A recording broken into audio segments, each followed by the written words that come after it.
It all began back in Utah. I was 4 years old, so I started singing with my brothers, and the sound was like gold. So my folks took a leap and said, "What the hey? We got to get these monsters out to California." I missed my sandbox, but I liked the beach, so I practiced at home while my brothers cut their teeth as a barbershop quartet at Disneyland, where they were soon discovered in a way that no one could have planned. So you remember Andy Williams? Well, his dad saw their spark when they sang a couple of songs on Disneyland After Dark. Andy had to agree those boys could carry a tune, and so they went on a show and made the audience swoon. I tell you, people sure loved them, but I felt left out. I mean, come on, at 5 years old, I knew what showbiz was about. So in 1962, I made my big debut, and I showed the whole world what little Donnie could do.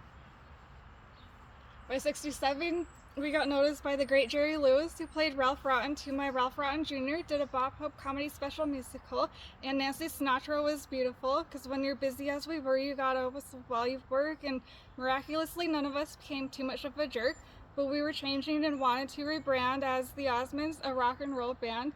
2 #1s in 71 set everything awhirl with one bad apple and go away little girl. We were still sweet and innocent, but also part yo-yo and flipples and had us on to say just wait there's more yo. Osmomania hits and make no mistake, there is more than just magazine covers of me eating cake. They made bobbleheads, trading cards, and a cartoon stat.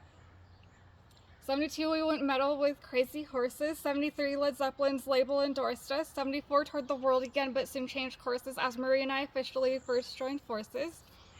What did we do? We did our best, kept on singing, and won a few awards, no less. In fact, the very first AMAs got quite a reaction when I got to present with my friend Michael Jackson. Rolling Stone, Johnny Carson, Hollywood Squares. We were busy young stars with big starry hair. Till 76 when we said a little prayer as the Donnie and Marie show hit the air. 4 non-stop years we ran, and boy what a blast with all those sketches, songs, and guests. It sure went fast, and while those memories are sure to last and last, you can rest assured the costumes will stay in the past. The 80s, no longer were we babies. The TV show was canceled and my fangirls now ladies. I tried my hand at Broadway and Little Johnny Jones, but the critics, as they say, threw stones. We opened and closed in the very same night, so I packed up my bags and took a homebound flight, thinking, is this the end? Does everyone hate me? No, wait, I know, a guest star on the Love Boat will save me.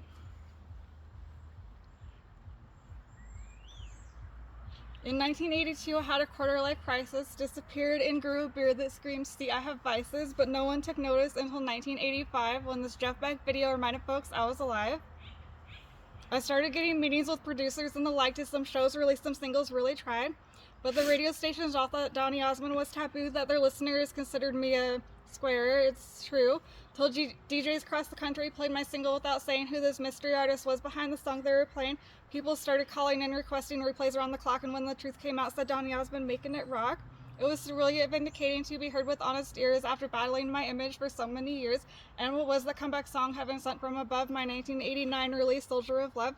Yeah, it soon became a smash, #2 on the charts with Sacred Emotion, also Melting Hearts.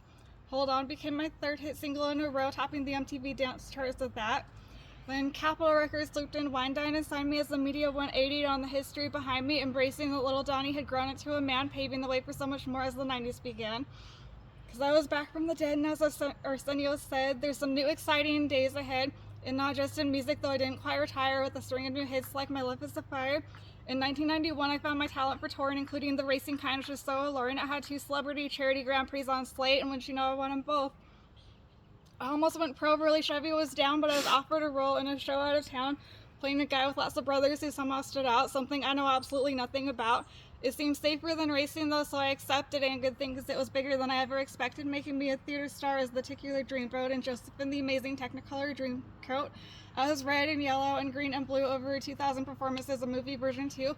I was loincloth clad, feeling rad, and whoa, you know, I didn't look too bad, but after 6 years of basking in the standing ovation, I got a call from the folks over at Disney Animation. They said, Donnie, look, we know you're not Chinese, but we really like your voice. Could you do this, please?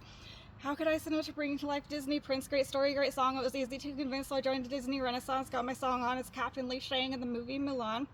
The rest of the decade was mainly occupied by a new TV show with my sister by my side. What a beautiful way it was to open the door to a new millennium with a lot in store. Let's go. Things started out smooth in the brand new century with 2 Emmy nominations for my sis and me. Meanwhile, cartoons couldn't get rid of me, right, Johnny Bravo? You gotta be kidding me. Co-hosted Miss America, sang for the crown, even if my sister called me out, has blast down. Did Celebrity Fear Factor in 2001, which is still the grossest thing I've ever done. Presented awards to some famous names. Carried the torch for the Olympic Games. 2 years hosting Pyramid, and hey, got another Emmy nod for that. Then Joey got on Pyramid on Friends, and Ross went, I can't believe you get to meet Donny Osmond. Did a Pepsi ad where we freaked out Ozzy. Got to start with the whole Osmond posse. Wayne Brady, Letterman, with Larry King, Oprah, and Rachel with Ellen between. Dr. Phil, Jimmy Kimmel, Pierce Morgan as well. What can I say? Talk shows know that I sell. Back on Broadway as Gaston. Weird Al video was fun. Won silver and gold, won platinum album while doing cameos on Hannah Montana, See Donnie Mugging, All My Children, Where's That Groovy, College Road Trip the movie. Then in the fall of 2008, despite all the projects I had on my plate, my sister and I set an opening date 6 weeks to the Flamingo. It's gonna be great. Little did we know it changed our career. 6 weeks extended to 11 years. I'd love to reminisce about those years and their tears, but the clock's still ticking, so we gotta switch gears. The year after we opened, Hollywood called and said, are you hip enough to strut your stuff on Dancing with the Stars? And I said, Marie did it last year and had a good run, so Grandpa or not, I will not be outdone. I'll give it a shot. Son of a gun, I came, I danced, I won. The decade since has been the busiest yet. Tours and albums, shows you bet, plus the Chef Boyardee rap duet, and an e-birthday card that broke the net. Then around when I got waxed for year, another surprise opportunity delivered when dressed as the peacock who totally rocks. I was the very first Masked Singer on Fox. Of course, it wasn't the first time I made the choice to hide my face and name so I could share my voice. It's just such a great way to let the haters know. With Donny, yo, you're gonna get the greatest show.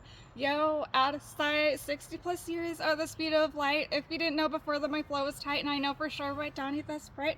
Okay, let's finish it strong. My name's Donny Osmond, and I might be famous, but I'm here because you folks got me feeling all aces. It's true and what's more. How could I say this? I'm just so pumped up to be back here in Vegas, Oregon, and that, my friends, do for me is Donny and autobiography.